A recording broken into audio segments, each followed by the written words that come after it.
बिस्मिल्लाहिर्रहमानिर्रहीम। अस्सलामुअलैकुम। My name is Mohammad Bilal. हम जिस कोर्स के बारे में डिस्कशन कर रहे हैं वो है एनवायरमेंटल केमिस्ट्री, और आज हम जिस टॉपिक को डिस्कस करेंगे वो है analysis of soil, sludge, sediments and dust. Soil, sludge, sediments और डस्ट के बारे में हम लास्ट लेक्चर में पढ़ चुके हैं। आज हम इनका एनालिसिस करेंगे कि अगर इनका इन्वायरमेंटल एनालिसिस करना हो, हमें देखना हो कि इनमें कौन कौन से पोल्यूटेंट्स कितनी कितनी मिकदार में मौजूद हैं, तो वो किस तरह से किया जा सकता है। आइए देखते हैं एनालिसिस ऑफ सॉलिड मटेरियल। अगर सॉलिड मटेरियल का एनालिसिस करना हो तो हमें क्या कुछ करना पड़ेगा। तो इस लेक्चर के अंदर जितने भी मेथड्स यूज हुए हैं, मेथड्स डिस्क्राइब किए गए हैं, वो मोस्टली सॉइल एनालिसिस के लिए हैं, लेकिन वही मेथड्स डस्ट के लिए भी, सेडिमेंट्स के लिए भी और स्लज के लिए भी इस्तेमाल होते हैं। जो मेथड्स सॉइल के लिए इस्तेमाल किए गए हैं, ऑलमोस्ट वही मेथड्स जो हैं वो इन तीनों चीज़ों के लिए भी इस्तेमाल किए जाएंगे। मतलब जिस तरह से हम सॉइल का एनालिसिस करते हैं, ऑलमोस्ट वही तरीकाकार इस्तेमाल करते हुए हम डस्ट, सेडिमेंट और स्लज का एनालिसिस कर सकते हैं। आइए देखते हैं कि सॉइल का एनालिसिस हम करते क्यों हैं। अगर एग्रीकल्चर की बात की जाए तो किसान को एनालिसिस की क्या ज़रूरत पड़ती है। तो किसान को देखना है कि उसने कौन सा फर्टिलाइज़र इस्तेमाल करना है और ज़मीन की पीएच को मेंटेन करने के लिए कितना लाइम उसको ऐड करना है, ताकि उसकी जो यील्ड है वो बेहतर हो सके। तो मोस्टली एग्रीकल्चरल जितने भी लोग हैं वो सारे के सारे इन दो कामों के लिए सॉलिड मटेरियल का या सॉइल का एनालिसिस करते हैं। इनमें जो ज़्यादातर एनालिसिस किया जाता है वो नाइट्रोजन, फास्फोरस और पोटेशियम जैसे न्यूट्रिएंट्स का एनालिसिस किया जाएगा, और इनको करने के लिए हमारे पास सॉइल टेस्ट किट्स हैं, पोर्टेबल किट्स हैं जो कि कमर्शियली अवेलेबल हैं, आसानी से मार्केट से मिल जाती हैं, जिनके ज़रिए हम इन न्यूट्रिएंट्स का एनालिसिस कर सकते हैं। तो आइए देखते हैं कि ये एनालिसिस किन किन मराहल से गुजर के होगा, कौन कौन से ऐसे काम हैं जो हमें करने पड़ेंगे एनालिसिस करने के लिए। तो कोई भी एनालिसिस स्टार्ट करना हो तो सबसे पहले हमें उसका सैंपल कलेक्ट करना है। सैंपल कलेक्ट करने का मतलब है जिस जगह का हमने एनालिसिस करना है उस जगह का कुछ हिस्सा हमें चाहिए जिसके ऊपर हम एक्सपेरिमेंटेशन कर सकते हैं टू फाइंड द पोल्यूटेंट्स और to find the nutrients in that area. तो हमें सबसे पहले क्या करना है, एक सैंपल कलेक्ट करना है। हम ये सैम्पलिंग जो कर रहे हैं ये चार चीज़ों की कर रहे हैं। ये ज़मीन की है, डस्ट की है, सेडिमेंट्स की है और स्लज की है। इनमें से डस्ट को छोड़ के बाकी तीन पार्ट्स ऐसे हैं जिनमें हमेशा कुछ ना कुछ नमी ज़रूर रह जाएगी, कुछ ना कुछ वाटर कंटेंट उनमें ज़रूर होंगे।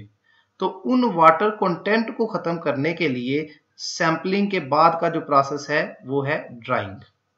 मतलब हमें उसको खुश्क करना है। खुश्क करने के 2 से 3 तरीकाकार हैं, और वो क्या है कि हम तो सिंपल एयर में रख के भी उसको ड्राई कर सकते हैं, ओवन में रख के भी किया जा सकता है, एयर ब्लो करके भी उसको ड्राई किया जा सकता है। ये डिपेंड करता है कि हम सैंपल कहाँ से कलेक्ट कर रहे हैं और किस चीज़ का एनालिसिस हमने करना है। इस चीज को मद्देनजर रखते हुए हम उस सैंपल को ड्राई करेंगे। नेक्स्ट प्रोसेस है कॉम्बिनेशन। कॉम्बिनेशन का मतलब है कि पार्टिकल जो साइज है हमारे पास उसको रिड्यूस किया जाए बाय यूजिंग ग्राइंडिंग, क्रशिंग, और आखिर में जिस चीज का एनालिसिस किया जाना है उसको उस पूरे सैंपल में से अलहदा किया जाए, एक्सट्रैक्ट किया जाए, निकाला जाए। फॉर एग्जांपल हमें हैवी मेटल्स देखनी है कि जमीन में हैवी मेटल्स कितनी है, तो हैवी मेटल की सबसे पहले एक्सट्रैक्शन की जाएगी, फिर उनके ऊपर एनालिसिस करके बताया जाएगा कि कितनी मिकदार में यहाँ पे हैवी मेटल्स मौजूद हैं। तो आइए एक एक करके देखते हैं कि ये प्रोसेसिंग किस तरीके से होते हैं। तो सबसे पहले है सैंपलिंग। तो हम बात कर रहे हैं सॉइल की, डस्ट, स्लज और सेडिमेंट्स की। तो इनमें बहुत ज्यादा इनहोमोजीनियस मीडिया है। तो इनहोमोजीनियस मीडिया का सैंपल कलेक्ट करने के लिए हमें बहुत ज्यादा मुश्किलात का सामना होता है। फिर उसके बाद हमें देखना है कि सैंपल कब, कहां से और कितना सैंपल कलेक्ट करना है। हमें इस चीज को मद्देनजर रखना है कि हमें सैंपल कब लेना है, उसका मौसम क्या होना चाहिए, क्या टाइम होना चाहिए, फिर कहां से कलेक्ट करना है, मतलब एक फील्ड है, फील्ड के किस किस एरिया से हमें सैंपल लेना है, और कितना सैंपल कलेक्ट करना है, कितनी जगहों से हमें सैंपल कलेक्ट करना है। और आखिरी चीज जो हमें मद्देनजर रखनी पड़ती है वो है कि हम क्या एक्सट्रैक्शन प्रोसेस यूज करेंगे, क्या उसके ऊपर एनालिटिकल मेथड इंप्लॉय करेंगे। तो इन चीजों को भी मद्देनजर रख के ही सैंपलिंग का प्रोसेस किया जाता है। नेक्स्ट देखिए जी,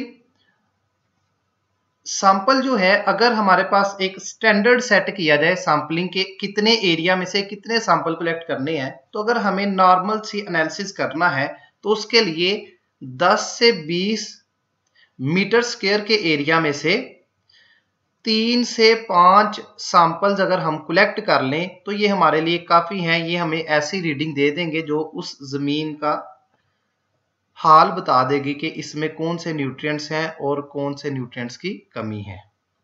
10 से 20 मीटर स्क्वायर के एरिया में से 3 से 5 सैंपल हम कलेक्ट कर लें तो ये इतने सैंपल हैं हमारे पास कि हम उस जमीन की न्यूट्रिएंट्स की तादाद, मिकदार को फाइंड कर सकते हैं। अगर हमें बहुत ज्यादा एक्यूरेट वैल्यू चाहिए, बहुत ज्यादा हाई प्रिसीजन चाहिए, हमें बहुत बेहतर रिजल्ट्स चाहिए, तो हमें 15 से 30 सैंपल कलेक्ट करने पड़ेंगे इतने ही एरिया में से। अगर हमें बहुत ज्यादा एक्यूरेट रिजल्ट चाहिए तो 15 से 30 sample, depend upon the area, 15 से 30 सैंपल हमें रिक्वायर होंगे किसी भी फील्ड की हाई प्रिसीजन रिजल्ट्स के लिए। अब ये जो सॉइल वेरिएबिलिटी की बात करें, सॉइल में जो वेरिएबिलिटी है उसकी बेस के ऊपर इसकी क्लासिफिकेशन की जाए तो इसकी 3 कैटेगरीज बनती हैं कि सॉइल कितनी ज्यादा वेरिएबल है, कितना फर्क आ रहा है एक सैंपल से दूसरे में। तो जिसमें 0 से 0.05 मीटर के दरमियान फर्क आ रहा हो, वेरिएशन आ रही हो, तो हम ऐसी वेरिएशन को कहते हैं माइक्रो वेरिएशन। अगर 0.05 मीटर से 2 मीटर के एरिया में फर्क आ रहा है तो फिर इसको कहते हैं मीजो वेरिएशन। और अगर जमीन में जो न्यूट्रिएंट्स में फर्क आ रहा है वो 2 मीटर के ज्यादा एरिया पे है, मतलब एक सैंपल हमने यहां से कलेक्ट किया है और अगला सैंपल हमने 2 मीटर से ज्यादा फासले पे कलेक्ट किया, तब वेरिएशन आई है, तो हम कहेंगे कि ये मैक्रो वेरिएशन है। तो सॉइल वेरिएबिलिटी की बेस के ऊपर हम सॉइल को 3 कैटेगरीज में डिवाइड कर देते हैं, माइक्रो वेरिएशन, मीजो वेरिएशन और मैक्रो वेरिएशन। अब जो सैंपल कलेक्ट किया जाना है वो सैंपल मुख्तलिफ तरीकों से कलेक्ट किया जाता है, मुख्तलिफ टूल्स यूज किए जाते हैं उस सैंपल को कलेक्ट करने के लिए। वो सैंपल रैंडमली भी हो सकता है, रैंडमली हम अपनी मर्जी से ही कुछ पॉइंट्स फील्ड में डिसाइड कर दें, कुछ फील्ड में पॉइंट्स की निशानदेही कर दें, वहां से सैंपल कलेक्ट कर लिया जाए, या हम एरिया को सब डिवाइड भी कर सकते हैं ग्रिड्स के अंदर, खानों के अंदर, सेक्शंस के अंदर, ताकि हमें प्रॉपर रेगुलर इंटरवल के साथ सैंपल मिल जाए। या जब हम एरिया में ट्रेवल कर रहे हो तो जिग जैग ट्रेवल करें। तो आइए ये देखते हैं ये किस तरह से होगा। ये आपको यहाँ पे एक पैटर्न नजर आ रहा है। अगर हमें सेक्शन बनाने हैं, अगर तो रैंडम करना है फिर तो वैसे ही हमें कुछ ना कुछ पॉइंट्स जो है उनको निशानदेही करके वहां से सैंपल कलेक्ट कर लेना है। अगर ग्रिड्स बनाने या सेक्शन बनाने हैं तो वो इस तरीके से हम एक फील्ड है फॉर एग्जांपल उसकी सेक्शनिंग कर ली।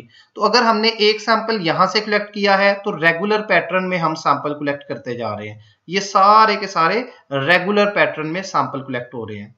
और जिगजैग मूव करते हुए कैसे चलेंगे कि हम अपने लिहाज से फील्ड में ट्रेवल करें और जिगजैग मूव करें। और जिगजैग मूव करते हुए ये जो रेड एरिया आपको नजर आ रहा है यहां से सैंपल कलेक्ट करते जाएं। इसी तरह through out field zigzag move करते जाएं और सैंपल कलेक्ट करते जाएं। ये मुख्तलिफ तरीकाकार हैं सैंपल को कलेक्ट करने के। इसी बेस के ऊपर सैंपल की दो टाइप्स नजर आती हैं हमें। एक है स्ट्रेटिफाइड रैंडम सैंपलिंग और एक composite sampling. Stratified random sampling क्या है कि इसमें हम अपने एरिया को, जिस एरिया को हम एनालिसिस करना चाह रहे हैं, उसको स्मॉलर सेक्शंस में, ग्रिड्स में डिवाइड कर देते हैं और फिर हम रैंडमली उसमें से सैंपल कलेक्ट कर लेते हैं। और कंपोजिट सैंपलिंग क्या है कि हम फील्ड के मुख्तलिफ हिस्से से सैंपल कलेक्ट करने के बाद उसको इकट्ठा कर देते हैं, एक बल्क की सूरत बना देते हैं, उसको एक जगह पे यकजा कर देते हैं। ये किस लिए यूज होता है? ये कंपोजिट सैंपलिंग किसी भी जमीन की एवरेज वैल्यू फाइंड करने के लिए कि ओवरऑल जमीन में नाइट्रोजन की मिकदार कितनी है, ओवरऑल जमीन में मेटल्स की मिकदार कितनी है। तो ये ओवरऑल एवरेज वैल्यू फाइंड करने के लिए हम जो यूज करते हैं वो होती है कंपोजिट सैंपलिंग। सैंपलिंग करते हुए हमें कुछ बातों का ख्याल रखना पड़ता है कि जब हमने सैंपल कलेक्ट कर लिया है, पहले हमने ये देखा है कि सैंपल को कलेक्ट कैसे करना है। जब हमने सैंपल कलेक्ट कर लिया है तो अब सैंपल कलेक्ट करने के बाद उसको कैरी कैसे करना है, लेके कैसे जाना है। तो अगर हमारे पास जो सैंपल है, अगर वो ऐसी जगह से लिया गया है जहां पोल्यूशन बड़ी ज्यादा है, डिस्टर्ब्ड एरिया है पोल्यूशन से, डेड वेजिटेबल्स हैं वहां पे, तो हम उसके साथ साथ कुछ हेल्थी वेजिटेबल्स भी लेके जाएंगे, कुछ हेल्दी चीजें भी साथ लेके जाएंगे ताकि उनके जरिए कंपैरिजन किया जा सके। हम जब हैवीली पोल्यूटेड एरिया से सैंपल लेके जा रहे हैं तो फिर उसके साथ हेल्थी एरिया से भी सैंपल एक साथ लेके जाएंगे, जिससे क्या होगा कि हम कंपेयर कर सकेंगे, उसकी एनालिसिस हमारे लिए आसान हो जाएगा। फिर जब हमने सैंपल कलेक्ट कर लिया है तो उस सैंपल को हम रूट्स ऑफ लार्ज ट्रीज के पास नहीं लेके जाएंगे, रोड्स के पास नहीं लेके जाएंगे, बिल्डिंग्स जहां पे बन रही हैं और कंस्ट्रक्शन का काम जहां पे हो रहा है वहां पे हम सैंपल को नहीं लेके जाते। ये चीजें किस लिए हैं? ताकि सैंपल जिस तरह से हमने जमीन से कलेक्ट किया है उसी फॉर्म में ही लेबोरेटरी तक पहुंचे और वहां पे इसके एनालिसिस का प्रोसेस शुरू हो। इसके अलावा सैंपल को कलेक्ट करके लेके जाने के लिए हमें ये भी एहतियात करनी है कि लाइम के करीब, लाइम पाइल्स, लाइम माउंटेन्स है, उनके करीब ना लेके जाया जाए। कटी हुई फसलें पड़ी हुई हैं, हार्वेस्टेड क्रॉप्स पड़ी हुई हैं, उनके करीब ना लेके जाया जाए। तो ये ऐसी चीजें हैं, अगर फॉर एग्जांपल इनमें एहतियात नहीं करते तो यकीनन सैंपल में कुछ ना कुछ मिकदार ऐड हो जाती है और एक्यूरेट वैल्यू, करेक्ट वैल्यू हमारे पास नहीं आ सकती। अभी तक हमने पढ़ा कि सैंपल क्या है, सैंपल को कलेक्ट कैसे करना है और सैंपल को कैरी किस तरह से करना है। नेक्स्ट प्रोसेसिंग देखते हैं कि सैंपल कलेक्ट करने के बाद नेक्स्ट उसके ऊपर किस तरीके से हमने एनालिसिस करना है या कौन कौन से ऐसे स्टेप्स हैं जिनसे गुजरते हुए हम सॉइल एनालिसिस करेंगे। तो नेक्स्ट जो पॉइंट है वो आ जाता है ड्राइंग, खुश्क करना है। डिपेंड करता है कि हम किस तरह का सैंपल कलेक्ट कर रहे हैं और उसके ऊपर एनालिटिकल जो टेक्निक्स यूज होनी है वो कौन सी हैं। उस बेस के ऊपर हम जो खुश्क करने का प्रोसेस है उसको डिसाइड करते हैं। अगर ऑर्गेनिक कॉन्स्टिट्यूएंट है, अगर कहीं पे ऑर्गेनिक कॉन्स्टिट्यूएंट है तो ये मोस्टली ऑर्गेनिक कॉन्स्टिट्यूएंट होते हैं वोलाटाइल होते हैं, तो इनको ज्यादा हीट के ऊपर ज्यादा देर के लिए हम ड्राई होने के लिए नहीं रख सकते, क्योंकि ये ऑर्गेनिक कॉन्स्टिट्यूएंट्स की जो मिकदार है, जो वैल्यू है, अमाउंट है, वो चेंज हो जाती है with the passage of time. तो इनको बड़ी एहतियात के साथ हमें ड्राई करना है, या कुछ सैंपल्स को हम वो ओवन के जरिए 105 डिग्री सेल्सियस तक टेम्परेचर प्रोवाइड करके भी ड्राई कर सकते हैं, और कुछ को हम डेसिकेटर में रख के भी ड्राइंग का प्रोसेस कंप्लीट कर सकते हैं। अब जो सैंपल आ गया है, सैंपल कलेक्ट कर लिया, उसको ड्राई भी कर लिया। अब ड्राई करने के बाद उसके ऊपर एनालिसिस का प्रोसेस किस तरीके से होगा, वो करने से पहले हमें ये पता होना चाहिए कि ये सैंपल जो है इसका हमने एनालिसिस करना क्या है। अगर हमें देखना है किसी सॉइल की पीएच चेक करनी है या रिड्यूस्ड आयनिक स्टेट चेक करनी है, तो हमें जैसे ही हमने सैंपल कलेक्ट किया है फौरन इमीडिएटली हमें उसको ड्राई करके एनालिटिकल प्रोसेस से गुजारना पड़ेगा, एनालिसिस उसका उसी वक्त करना पड़ेगा। अगर हम ऐसा नहीं कर पाए, फॉर एग्जाम्पल हम इमीडिएट एनालिसिस नहीं कर पाए, तो फिर हमें लेबोरेटरी एनालिसिस करना पड़ेगा, लेकिन उस सैंपल को हम खास तरीके से प्रिजर्व करके लेबोरेटरी में लेके जाएंगे, और लेबोरेटरी में लेके जाने के बाद फौरन से हम उसका एनालिसिस करेंगे। ये कब होगा? जब हमें पीएच और रिड्यूस्ड आयनिक स्टेट फाइंड करनी है किसी सॉइल में। अगर हमें नाइट्रोजन, फास्फोरस, पोटेशियम वगैरह को देखना है तो हम लेबोरेटरी एनालिसिस ही करेंगे, और जो सैंपल होगा उसको 1 या 2 दिन के लिए 40 डिग्री सेल्सियस पर ड्राई किया जाएगा। तो 40 डिग्री सेल्सियस पर 1-2 दिन के लिए ड्राई किए गए सैंपल के ऊपर लेबोरेटरी में एनालिसिस होगा, जिसमें नाइट्रोजन, फास्फोरस, पोटेशियम और इसकी तरह के जितने भी न्यूट्रिएंट्स हैं उनका एनालिसिस किया जा सकता है।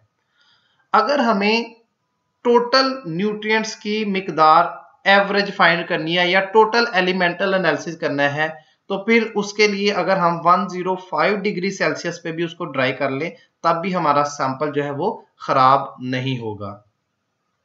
अभी तक हमने क्या किया है? सैंपल कलेक्ट किया, सैंपल कलेक्ट करने के बाद ड्राई कर लिया, ड्राई करने के बाद डिसाइड किया कि कब इसका एनालिसिस हो जाना चाहिए, कितनी देर में इसका अगर एनालिसिस हो जाए तो हमारी जो न्यूट्रिएंट्स हैं उनकी मिकदार, अमाउंट चेंज नहीं होगी। अब नेक्स्ट जो प्रोसेस है वो है कॉम्बिनेशन। कॉम्बिनेशन एक ऐसा प्रोसेस है जिसमें सैंपल के ऊपर 2 किस्म के काम किए जाएंगे। एक, उसको पीस के उसका साइज इस्तेमाल किया जाएगा, और एक उसको होमोजेनाइज किया जाएगा, उसको यकजा किया जाएगा मिक्स कर करके। तो जब हमने कॉम्बिनेशन का प्रोसेस करना है तो उसके लिए हमें एक तो साइज रिड्यूस करना है और एक उसको होमोजीनियस बनाना है। ठीक है जी। अब होमोजीनियस करने के लिए, होमोजीनियस तो बाद में करेंगे, पहले उसका साइज जो है वो रिड्यूस करना है। साइज रिड्यूस करने के लिए हम कौन कौन से मीन्स यूज कर सकते हैं? वो है ग्राइंडिंग, क्रशिंग, और इस तरह के जितने भी पार्टिकल को स्मॉल करने वाले प्रोसेसेस हैं उनको हम यूटिलाइज कर सकते हैं कॉम्बिनेशन में।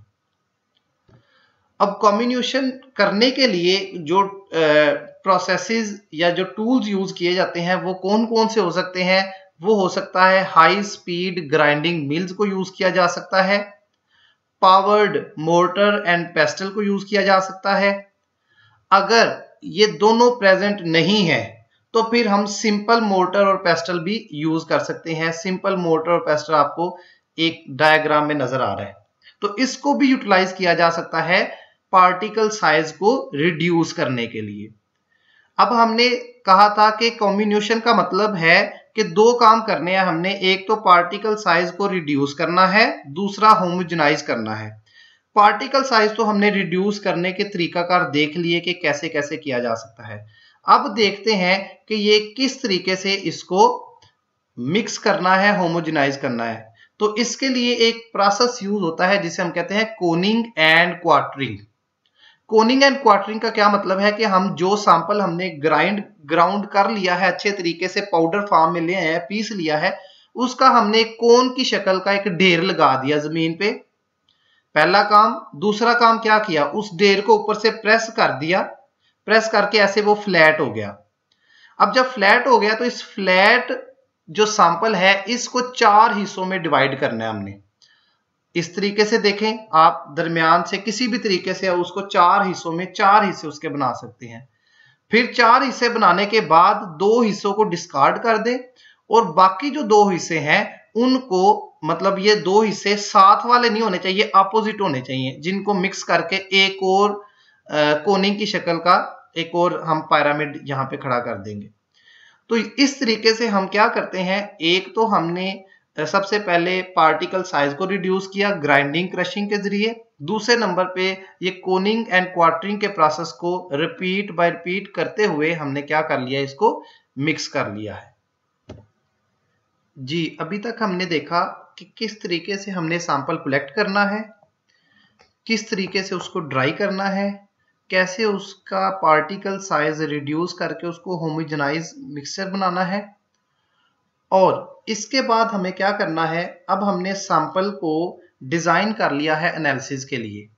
अब हमें एक आखिरी काम करना है कि जिस न्यूट्रिएंट का, जिस मेटल का हमने एनालिसिस करना है, उस न्यूट्रिएंट या मेटल को हमें सेपरेट करना पड़ेगा, एक्सट्रैक्ट करना पड़ेगा। तो इसके लिए जो प्रोसेस यूज होता है वो है एक्सट्रैक्शन। तो एक्सट्रैक्शन जो है वो हर न्यूट्रिएंट के लिए और हर प्लूटेंट के लिए डिफरेंट होगी। हर एनालाइट के लिए हम मुख्तलिफ एक्सट्रैक्शन का प्रोसेस यूज करेंगे। अब कौन सा एक्सट्रैक्शन का प्रोसेस यहाँ पे यूटिलाइज होना है, किसी सॉइल सैंपल के लिए, सेडिमेंट्स के लिए, स्लज के लिए या डस्ट पार्टिकल के लिए, ये मेथड किसी एनालाइट को एक्सट्रैक्ट करने के लिए कौन सा इस्तेमाल होगा, ये चीज कुछ बातों पे डिपेंड करती है।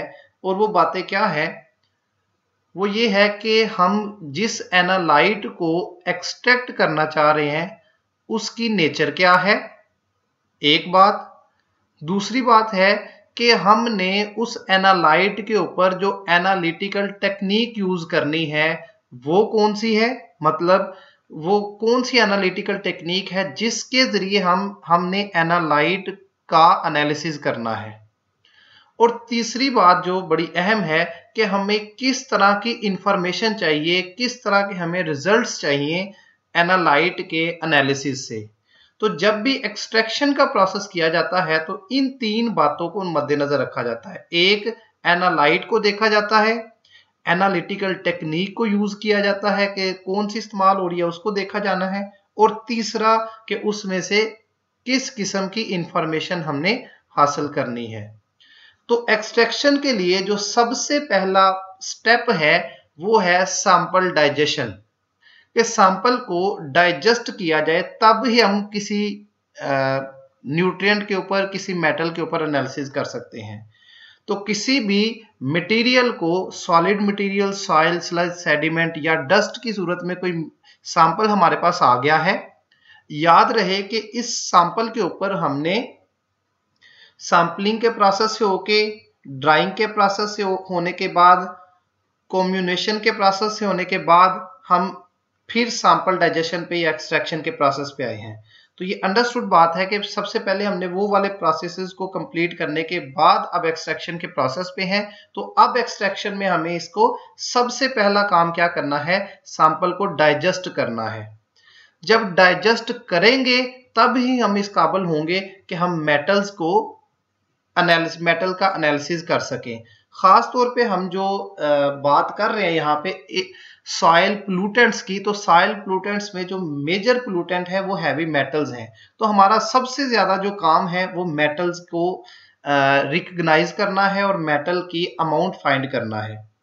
तो इनको डाइजेस्ट करने के लिए, मेटल को फाइंड करने के लिए हमें सैंपल को डाइजेस्ट करना है, और सैंपल को डाइजेस्ट करने के लिए हमें जो रिएजेंट्स चाहिए वो हाईली क्रूसिव होनी चाहिए, बड़ी तेजी से रिएक्ट कर जाने चाहिए, और डेंजरस रिएजेंट्स जिन्हें हम कहते हैं ऐसे होने चाहिए। तो इनमें से कौन कौन से इस्तेमाल होते हैं, इनमें वो है स्ट्रॉन्ग एसिड्स और स्ट्रॉन्ग ऑक्सीडेंट्स।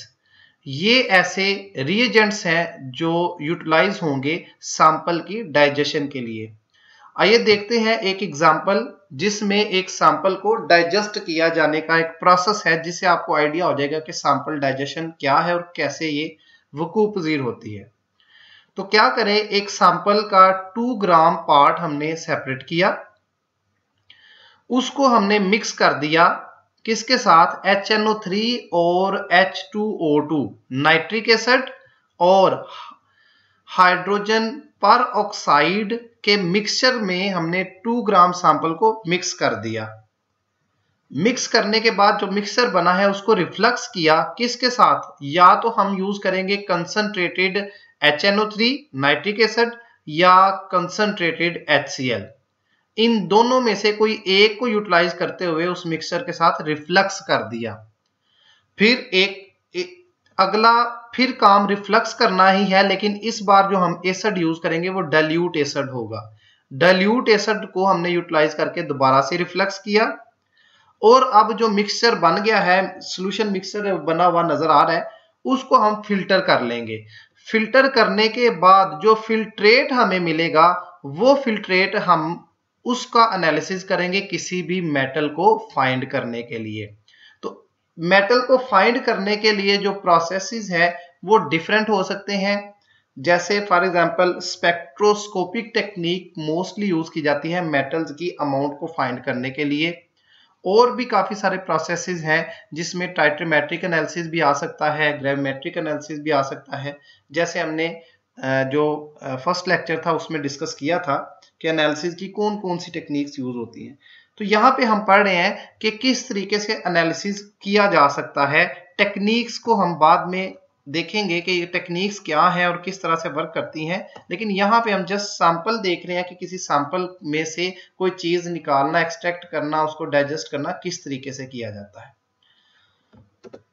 नेक्स्ट देखिए जी कि अगर हमें ऑर्गेनिक सैंपल है हमारे पास या किसी ऑर्गेनिक कंपोनेंट का हमने एनालिसिस करना है, सॉइल में मौजूद कोई ऑर्गेनिक कंपोनेंट है जिसको देखना है कि उसकी मिकदार कितनी है, तो सबसे पहले हमें उसे आइसोलेट करना बड़ा जरूरी है, उसको सेपरेट करना बड़ा जरूरी है सैंपल मैट्रिक्स में से। तो ऑर्गेनिक सॉल्वेंट्स को ऑर्गेनिक कंपाउंड्स को सेपरेट करने के लिए जो हम यूज करते हैं वो ऑर्गेनिक सॉल्वेंट्स यूज करते हैं। आपको पता है कि ऑर्गेनिक कंपोनेंट्स जो है वो ऑर्गेनिक सॉल्वेंट में डिसॉल्व हो जाते हैं, तो इस वजह से ऑर्गेनिक सॉल्वेंट्स को यूज करते हुए हम ऑर्गेनिक कंपोनेंट्स को सेपरेट कर लेते हैं। लेकिन ये प्रोसेस उन ऑर्गेनिक कंपोनेंट्स के लिए यूज होता है जो नॉन वोलाटाइल हो या सेमी वोलाटाइल, किसी थोड़ी बहुत मिकदार में वोलाटाइल हो जाए। ऐसे कंपोनेंट्स, ऐसे ऑर्गेनिक कंपाउंड्स जो कि वोलाटाइल इन नेचर है, उनके लिए ये वाला प्रोसेस, ऑर्गेनिक सॉल्वेंट वाला प्रोसेस यूटिलाइज नहीं किया जा सकता। उनके लिए वोलाटाइल मटेरियल के लिए हम क्या यूज करते हैं, ऐसी टेक्निक्स यूज करते हैं जो उन वोलाटाइल मटेरियल के हाई वेपर प्रेशर को यूटिलाइज करके सेपरेट करती हैं। तो वोलाटाइल मटेरियल को कुछ अदर टेक्निक्स को यूज करते हुए सेपरेट किया जा सकता है, जबकि नॉन वोलाटाइल या सेमी वोलाटाइल को सेपरेट करने के लिए हम ऑर्गेनिक सॉल्वेंट का यूज कर सकते हैं। अब अगर हमें देखना है किसी सॉइल में टॉक्सिसिटी कितनी है, तो वहां पे हमें एक टेस्ट परफॉर्म करना पड़ेगा जिसे हम बोलते हैं toxicity characteristic leaching procedure. Commonly इसको TCLP कह देते हैं शॉर्ट फॉर्म में।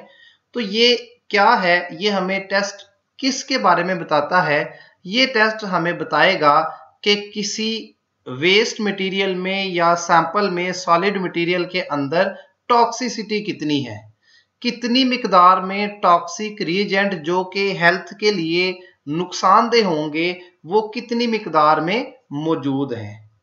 ये एक्चुअली ये जमीन की टॉक्सिसिटी हमें बता रहा है, लेकिन ये टेस्ट डायरेक्टली इस वजह से नहीं बनाया गया था। ये टेस्ट जो डिजाइन किया गया था वो इस वजह से किया गया था कि जो ऑर्गेनिजम्स ऑर्गेनिक या इनऑर्गेनिक हैजर्डस मटेरियल ले रहे हैं जमीन के जरिए, तो उनमें कौन कौन से इनऑर्गेनिक मटेरियल है, कौन कौन से ऑर्गेनिक मटेरियल है।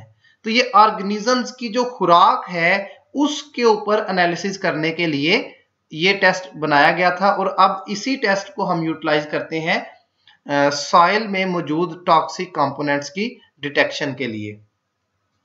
ये टेस्ट एक और तरह से भी हमें बहुत फायदेमंद है, वो इस तरह से कि हमें शुरू में ही पता चल जाता है कि जो टॉक्सिक प्लूटेंट्स हैं उनकी मिकदार रेगुलेटरी लेवल से एक नॉर्मल लेवल से ज्यादा है या कम है।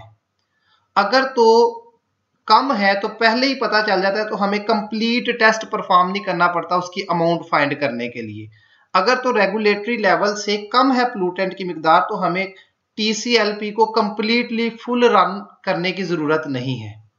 और अगर इसकी रेगुलेटरी लेवल से टॉक्सिक मटेरियल की मिकदार ज्यादा है टॉक्सिक प्लूटेंट्स की, तो फिर हम इस जो टेस्ट है इसको कंप्लीटली परफॉर्म करेंगे, ताकि हमें पता चले कि कितनी मिकदार में उसकी जो वैल्यू है, कितनी मिकदार उसकी टॉक्सिक प्लूटेंट की ज्यादा है। तो हमने पढ़ा, आज के लेक्चर में हमने देखा कि किसी भी सॉइल, स्लज, सेडिमेंट या डस्ट का सैंपल कैसे कलेक्ट करना है, उसको ड्राई किन किन प्रोसेस के थ्रू किया जा सकता है, उसके पार्टिकल साइज को कैसे रिड्यूस किया जा सकता है और होमोजेनाइज किया जा सकता है, देन उसमें से डिजायर्ड कंपोनेंट को एक्सट्रैक्ट कैसे किया जा सकता है, सेपरेट कैसे किया जा सकता है, और जो एक्सट्रैक्टेड सैंपल्स हैं उनका एनालिसिस कैसे किया जा सकता है। टॉक्सिक के लिए एक्सट्रैक्शन सेपरेट होगी, ऑर्गेनिक सॉल्वेंट्स के लिए एक्सट्रैक्शन सेपरेट वे में होगी, जबकि मेटल्स के लिए जो एक्सट्रैक्शन है वो एक और तरीके से होगी। तो आज का टॉपिक यहीं पे एंड होता है।